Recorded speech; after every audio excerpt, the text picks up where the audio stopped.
সহি শুদ্ধ কোরআন শিখতে আগ্রহ ভাই ও বোনেরা, আসসালামু আলাইকুম ও রহমতুল্লাহি ওয়া বারাকাতুহু। কোরআন শুদ্ধভাবে রিডিং পড়ার জন্য 9টি নিয়ম অবশ্যই জানতে হবে। এই 9টি নিয়মের মধ্যে 4টি নিয়ম এই চ্যানেলে আপলোড করা হয়েছে, আপনারা চাইলে দেখতে পারেন। আজকের ভিডিওতে 5 নম্বর নিয়ম জানাবো। ভিডিওটি অনেকই গুরুত্বপূর্ণ, কারণ এই ভিডিওতে আমরা যজম বা সাকিনের উচ্চারণ প্র্যাকটিক্যালি বানান করে শিক্ষা করব। চলুন দেখে নিই যজম বা সাকিন কাকে বলে। হরফের উপরে এই বাঁকা চিহ্ন কি? হরফের উপরে যদি এই বাঁকা চিহ্নটা দেখেন, তাকে যজম বা সাকিন বলে। বাংলায় হসন্ত দিয়ে যেভাবে উচ্চারণ করা হয়, আরবিতে যজম সেরকম উচ্চারণ করায়। যজমের আকৃতি সাধারণত এরূপ হয়, আবার এরূপও হয়। আমরা সকলেই হরফ চিনি। আরবি হরফ 29টি।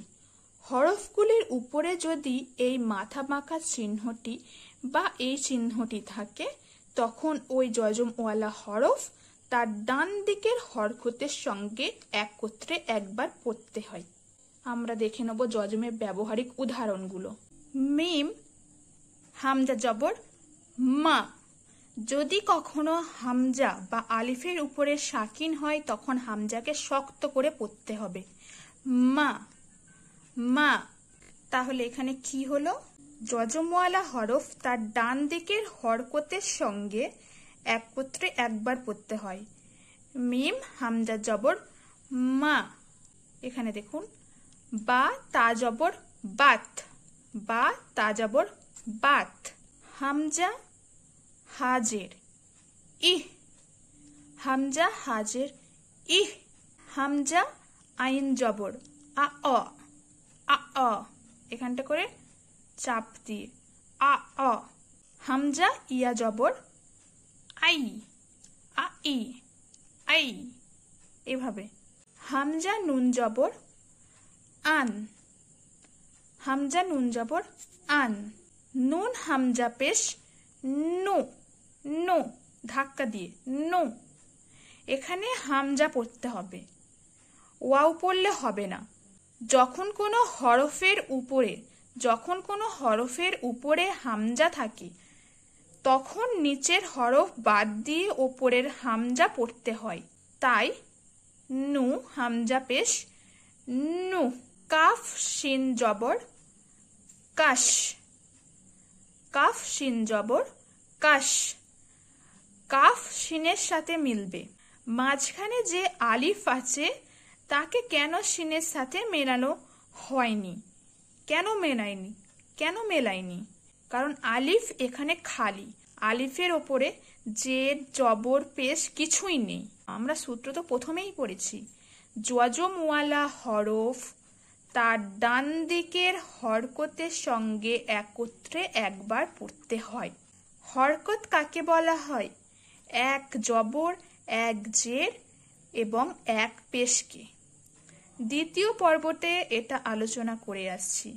যেহেতু যজমওয়ালা হরফ তার ডান দিকের হরকতের সঙ্গে মিলবে, সেহেতু মাঝে যে আলিফ আছে এটা অতিরিক্ত, তাই এটি পড়া যাবে না। কাফ শিন জবর কাশ। কোরআনে সাকিন যেভাবে দেখা যায়, এখানে সাকিনগুলো লক্ষ্য করুন। এখানে একটা সাকিন, এখানে সাকিন, এখানে সাকিন, এখানে একটা, এখানে একটা। এই সাকিনগুলো কিভাবে তাহলে পড়তে হবে দেখুন। এই ওয়াওটা নীলকালি, ওয়াওটা লাল কালি লামের সঙ্গে মিলবে, তাহলে এখানে আলিফ বাদ যাবে অতিরিক্ত। তাই এখানে দোয়া মিলবে বায়ের সাথে, দব। ফা মিলবে লামের সাথে, ফাল। মু মিলবে ওয়াওয়ের সাথে, মু, মু। এই দুই নোক্তাওয়ালা কফ মিলবে দালের সাথে, তাই উচ্চারণটা হবে কোয়াদ। আশা করি বুঝতে পেরেছেন সকলেই। যজমওয়ালা হরফ তার ডান দিকের হরকতের সঙ্গে একত্রে পড়া হয়, এটা মুখস্থ করতে হবে। যজমওয়ালা হরফ তার ডান দিকের হরকতের সঙ্গে একত্রে পড়া হয়, তাই এখানে ওয়াও এর সঙ্গে লাম পড়তে হবে, ওয়াও লাম জাবার ওয়াল।